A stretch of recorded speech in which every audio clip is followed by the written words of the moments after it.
Hi, everybody. Welcome to Life Stories. I'm so glad that you're here. Today on the podcast, I speak with Jan Hanson from 200 Orphanages Worldwide. Jan works with this program and created this program to help orphanages all over the world and meet the needs that they have. Sometimes they need a tractor, sometimes their buildings need repair. She finds out what they need and she helps them get that. Our word of the week this week It's the word of the week. is something. You know, Jan took a trip years ago to another country and it impacted her so much that she knew there was something that she could do. She wanted to do something. She said that by the time she was able to, her life was full. She was married and had grandchildren and had a wonderful life, but she knew there was something that she needed to be doing.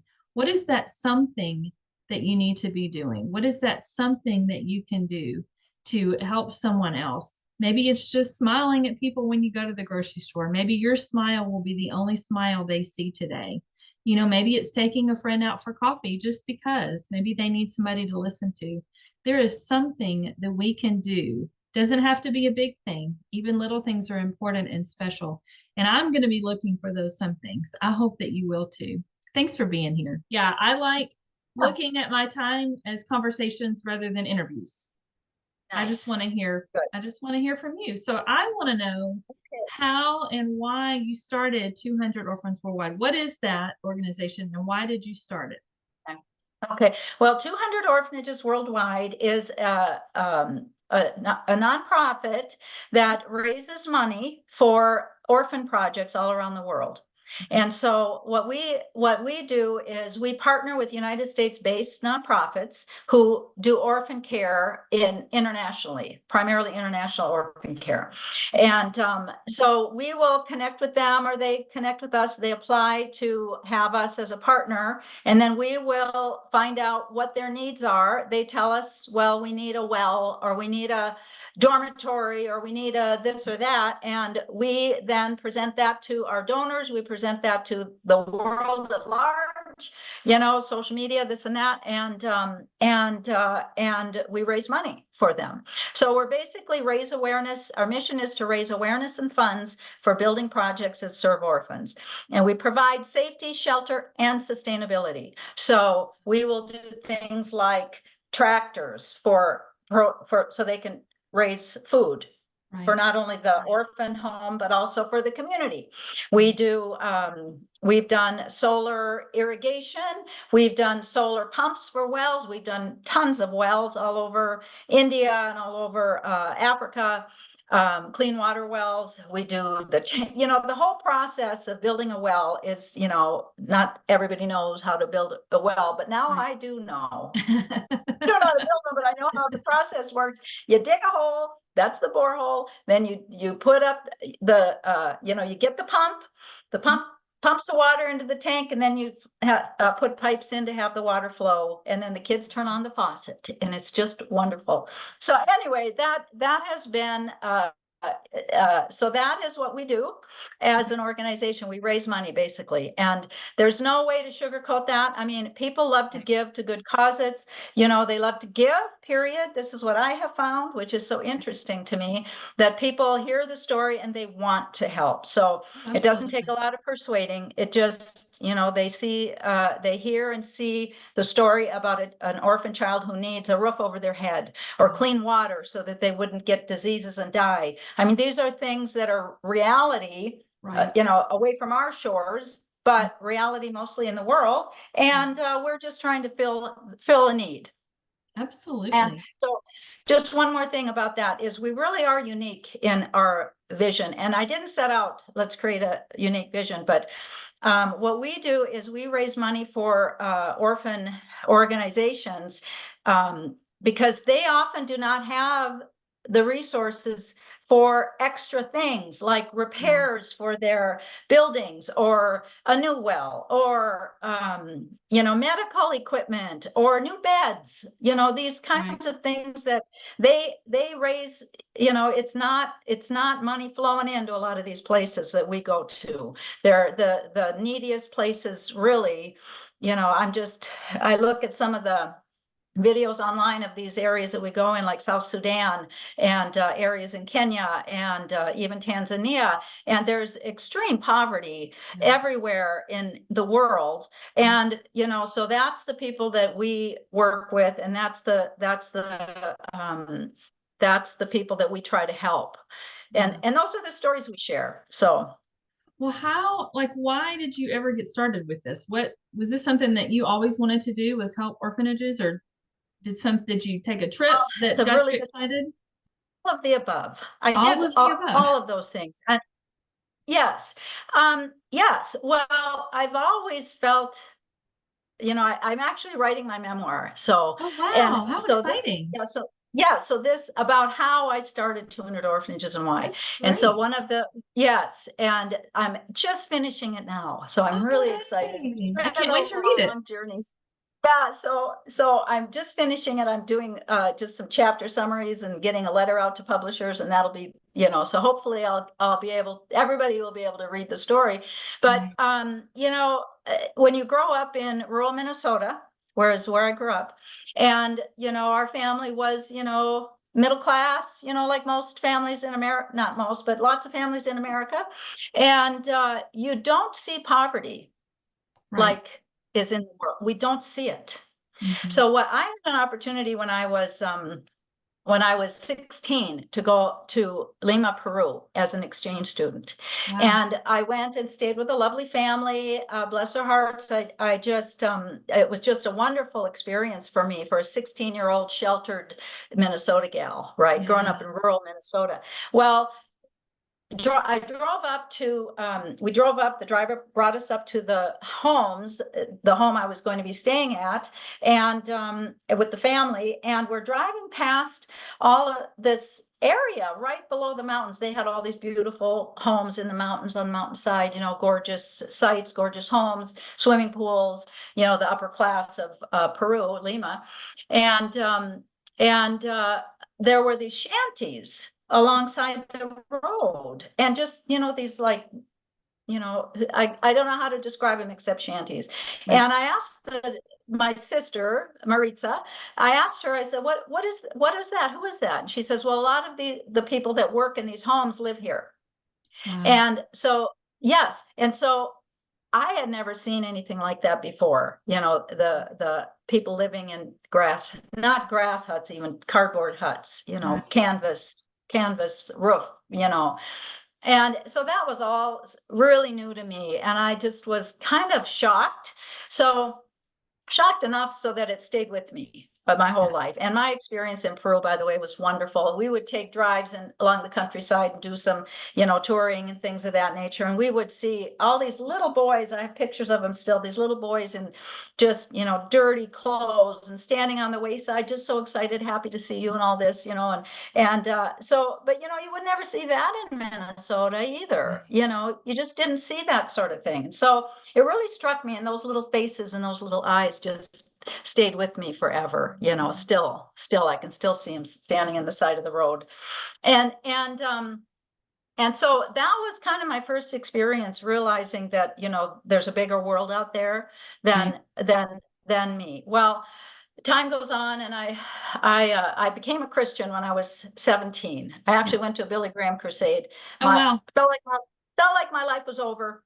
I had to start again, and so I accepted Christ into my heart, and at a Billy Graham crusade. And so I feel as if my faith also has obviously so much to do with Sure. why I'm doing what I'm doing. Mhm. So fast forward to my 50s. Okay, I have 4 daughters. Uh-huh. I by that time probably had 8 grandchildren.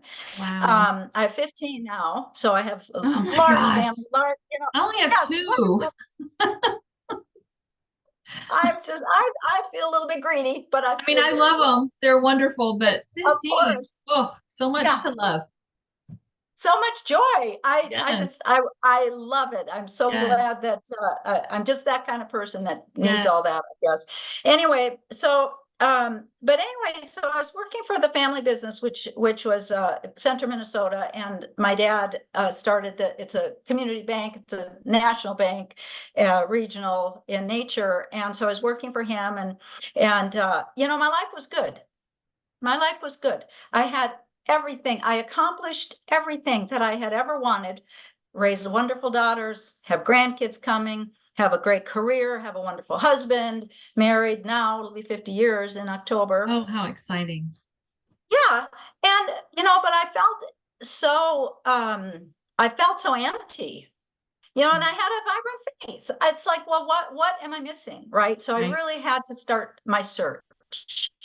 And I got to tell you a story that I forgot about. I didn't forget about it. It's so much a part of me that I just don't talk about it much. But I in 2016, I took a trip to Texas. I took a trip to the Cowgirl Hall of Fame Museum in I think I want to Fort say Worth? Waco, but it might be Fort Worth. It Oh, might be Fort Worth. yeah. Yeah, I think I'm mistaken and said Waco. But anyway, so Fort Worth, and it was just kind of a fluke, and I was looking through a Sports Illustrated Horse Illustrated magazine, because I had a I horse, didn't know and they even everybody, had those. every, no, they did. I don't know if it's still published. Anyway, I looked in the back, how they have those tiny little ads, and there was an ad in there that was advertising for Cowgirl. No, it was the Hall of Fame Museum, and I thought $25, I can become a member. So I became a member. Oh, Silly, but I just did it. And you can see I was kind of like struggling, trying to find my place somehow. And anyway, I got some mail from them one day, and they were having Cowgirl University. And so in Utopia, Texas. mhm. So this museum arranged with this family that had this big ranch, and they agreed to have people come in, I'm sure for a money raiser, and you'd have all these Cowgirl Hall of Famers coming and doing this and doing that at this Cowgirl University. Well, it was sort of for me a retreat, right? I just needed to get away. It was early in the year in May. It was May, mid-year, I guess. And so I went to this, and I met a friend of mine. I met a new friend, Emily Neal, and I told her a perfect stranger, but that's the way that works sometimes. You can open up to a Right. stranger, right? So Sure. I shared with her my desire to help orphans, and how I felt like I'd come to the end of my time with the family business, and that I was kind of looking at my life now in the rearview mirror. It was everything that I visioned, everything that I wanted to do in my life was Right. back there. Now I thought, Yes. I don't want that. I'm too young for that. I'm 50 Right. something. So I was sharing all these thoughts with Emily, and she was just lovely. We're still dear friends. We just, connected so wonderfully. Anyway, so when I went back from that, then I started to think, well, okay, what do I want to do with the rest of my life? And Yeah. what would significance look for me? What would that look like to me? Right. So I started a search, and the first thing that I did was take another trip back to Peru. Mhm. And this time I did an international volunteer trip. And I sought out an organization that would work with orphans. And Mhm. in Peru, well, there's not many. Well, maybe there is, that are maybe more church in nature or whatever. But I didn't want to go with a church. I just wanted to go as a volunteer, kind Right. of, more overt than covert Right. on this mission, this Mhm. recognizance mission I was on. To find significance. So anyway, so I go, and I ended up in Ayacucho, Peru, and they assigned me a boys' orphanage and a girls' orphanage. Wow. The first time was a boys, and I'm thinking, why a boy? I have 4 daughters. Right. Did you not read my bio? But it was just amazing. And so what I saw, and this is the period of time when I was searching, when I was really looking for, what it is that God wants me to do for the rest of my life. I didn't know what that was going to look like. I had no idea. So so when I went there, I just really felt as if, working with orphans was something that I wanted to do. I didn't Yeah. know what that looked like. Right. So I had to kind of make it up as I go. And of course, in James, it's the big message about orphans and what we're to do Yes. with them, right? And Yes. and so it says, pure and undefiled religion before God and the Father is this: to visit orphans and widows in their trouble, and to keep oneself spotted from the world. Right. So as I sought God's direction for my life, it couldn't have been clearer. Yeah. It's probably the only place in the Bible that it says, do this. Right. So I thought, okay, well, what can I do? So, I visited the orphanage, and I just, you know, you're just present for the children when you visit an orphanage. You're just Right. there for them. And they have, I don't know if you've ever done a trip to orphanage, or, been around children that have such vulnerabilities and loss. And, there's just such a big hole in them, right? That you can't fill. I can't Right. do that. So I started to think, well, what can I do? Right? What can I do? And I knew now that this was the direction. I was going to do something to help orphans. And so I started to think, well, I can't go and hold babies all day long. I've got kids, grandkids coming, I got a job, I can't do that. So Yeah. what can I do? So I started to think, well, my role at the bank is marketing. I can market, sort of like fundraising, kind of, Right. right? I can get the word out, raise awareness. That's kind of my first step. And then I thought, well, what do I want to do? There's a lot of organizations that will do things like sponsor education, which is, all those things are all awesome. Right. But what our bank did so well, and I was involved in the marketing of these products, was commercial lending and construction lending. So Okay. we did construction lending. So I thought, well, I kind of know, I never did that myself, but I was around it enough to know Right. how it worked. And it's like, okay, so here's how you do it. Yeah. So I thought, well, maybe we could raise money for building projects for these orphan homes, because they've got to need, Right. things now and again. I mean, and so that was kind of the start of the whole process. Long answer to a very short question, but that's kind of where I am today. I thought, well, these are the things that I can do. What Right. can I do? Instead of like trying to fit into somebody else's mold, I really always have tried to just do what I can do. And I Yeah. still do that. I mean, we've been doing this now for 15 years, and we just do something. We just do, whatever we can do. My motto is, we can't do it all, but we can all do something. That's And that absolutely is correct. That is absolutely correct. You hear about people fundraising, let's say, for this building that they need, but you don't think about one day that building is going to need repairs. So these things that you're raising, you don't that's think about right. stuff like that. And so it's Right. so smart. I love that you're doing Yeah. that.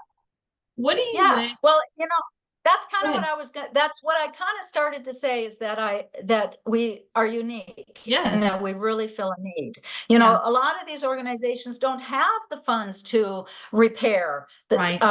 add this, buy a tractor, do Yeah. innovative things to keep them Yeah. sustainable, right? They don't Right. have the funds for that, but that's where we come in. And our partners, obviously, and the projects have to be approved by our board, and we go Right. through, quite a intense vetting of all of them for that. So Yeah. our donors can feel assured, Sure. that the funds are going to be used for a good cause, with helping the kids, and then also completed and used for the purpose intended. So Right.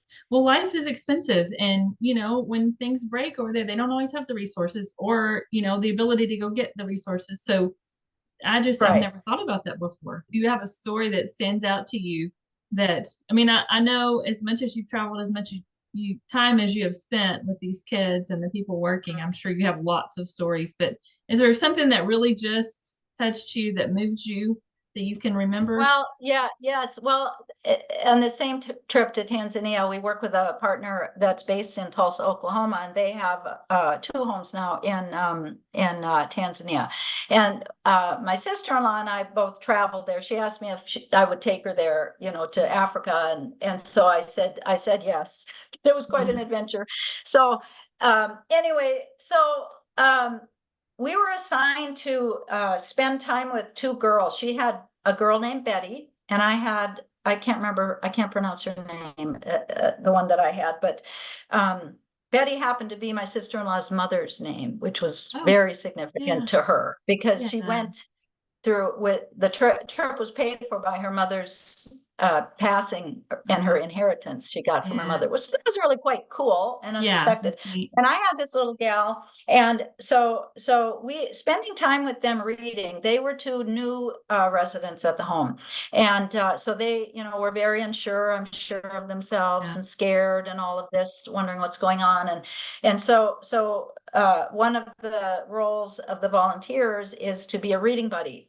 And yeah, so you will spend time having them read in English, because that's like the major language in Tanzania. People probably yeah. don't know that, but No, I it wouldn't is. have I mean, they known. have Swahili and a couple of other languages, I'm sure, but primarily it's English. Signs are in English, everything. So the kids all learn English.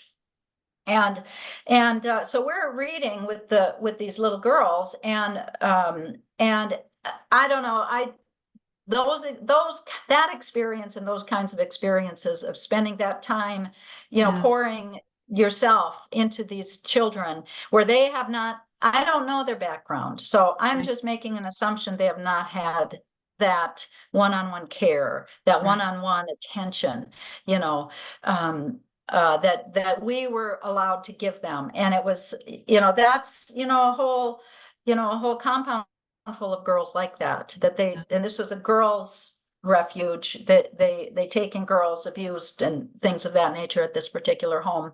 And you just don't know right. what their experiences is, so, or had been. And so, and they don't speak your language, so you're really just there to be present and show them love, and give them hugs. One of the things that the girls there would do was we brought photo albums, and I suppose that we were instructed to bring photo albums of our families and stuff. Well, Mm. I had this big thick one, you know, with all my grandkids. You have a So, lot of family. yeah, but they were like, they would not put those books down. The Wow. girls, I suppose they were like third graders, that age group, littler girls. So, but it just, they were just absorbing, Mhm. those pictures and, birthday parties and these Sure. kinds of things that, they probably never had anything Yeah, like that, or they yearned for things like that. And so, you can't help but be touched by these, absolutely. being with those girls, those children, it's just. But then again, I go back to the people working on the ground. Yeah, They deal with this every day, and they have ways, to help heal these girls. And Main Springs is kind of cool in that they really have the girls help the girls, which yeah, I think is the older girls who have, sure. been there a while. They kind of take on the young ones, and they teach them and they help them, and they're big sisters basically Yeah, to them. And so they create a family, within the organization, which is really, really important for these kids. So yeah. anyway, I love this work that God is letting me do. I do. It's just amazing to me. So I You can't. can tell. You can tell that you love it. Is that what is your favorite thing? Is it working with the kids? Is it being able to meet a need or traveling? Or what is your favorite thing about all of It's not traveling. That's it? very arduous. That's like an 8-hour drive, 8-hour flight. And I always get Yeah. coached. So I'm little, so it doesn't matter. I can sit in a little spot, and I can be comfortable. But, Yeah. so it's not traveling. That's very hard. Yeah. It is being with the kid, Yeah. with the children. That's really important to me. And I want to do more of that. I haven't done 15 years, and I haven't done a lot of that, but Right. that's really where my heart is at. And yet, the other thing that I really like is also talking to people about the work. I mean, Well, I good. really do. I Yeah. love going out. Yeah, I have to, right? Yeah. It's a good thing I like that. Yes. But I'm pretty I'm glad. social, and I like people, and Yeah. I love to talk about, if someone asks me what I do, well, that's an open door. I can tell them what I do. And Sure. it's not a paying gig, it's a volunteer, Yeah. so that's that's you know, oh, so you're a professional volunteer. Yeah. Yeah. Yes. So Well, thank you so much. wonderful. I've Well, enjoyed talking to me you and too. learning about you. Well, sorry I go on and on a little bit. No, I just, I, I love it. I'm thankful. That's what I want. I want the other person yeah. to talk. I don't want to be the one talking the whole time. Okay. Well, thank you so much. Thank This you was so much. great. You have a great All right. day. All Okay. right. You as well. Okay. Bye Bye bye. now.